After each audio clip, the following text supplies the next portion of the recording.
Driving with Fido in your lap, 503-225-0816. Christina Seltzer is the pet safety lady. She testified on Monday on this bill, and she has created a device at barkbuckleup.com, which is what her website is. Christina, thanks so much for coming on the Victoria Taft program. How you doing? Thank you. Wonderful.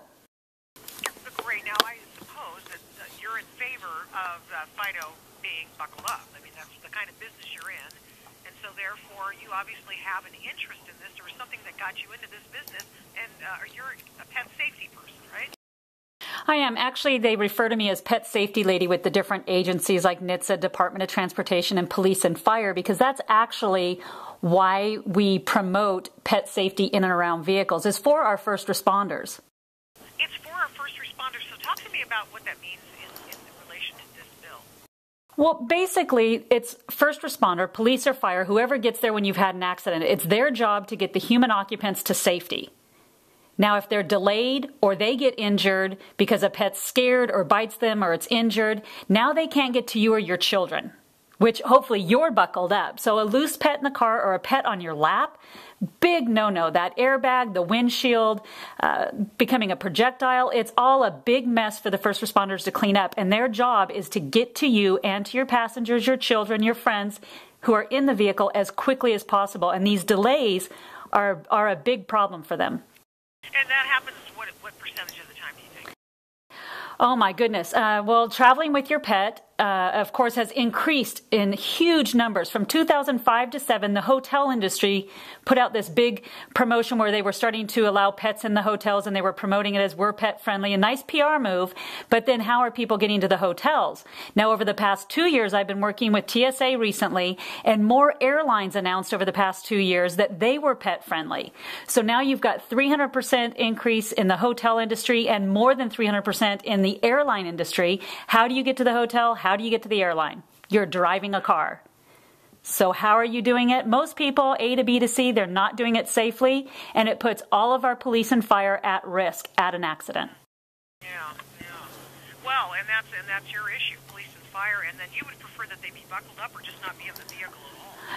No, I think anything that you're transporting in your vehicle, to be a responsible driver, whether it's a suitcase, a six-pack of soda pop, your groceries, a child, yourself, whatever is in the vehicle and can become a projectile, my opinion is secure it. Whether you secure it with a tether, they've got those nets, they've got different crates and things that you can put in the vehicle, so it's best to secure everything. Even a coffee cup can fly up at just 35 miles per hour and give you a concussion.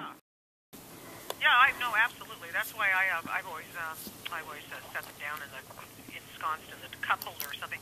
So perhaps with that rationale, I mean, frankly, we're worried about first responders. This is what your contention is, and of course, I'm sure you are. So do we have crates in the car? Or? Oh, there's so many different products that people can use. Of course, Bark Buckle Up, we don't make, sell, or endorse products. We're strictly education, and we work with the first responders to educate and get the information out. It is common sense, but most people will say, well, my dog just sits on my lap while I drive, and he's so good, he just loves to be by me. Well, come on, it's you that's being selfish, not the dog.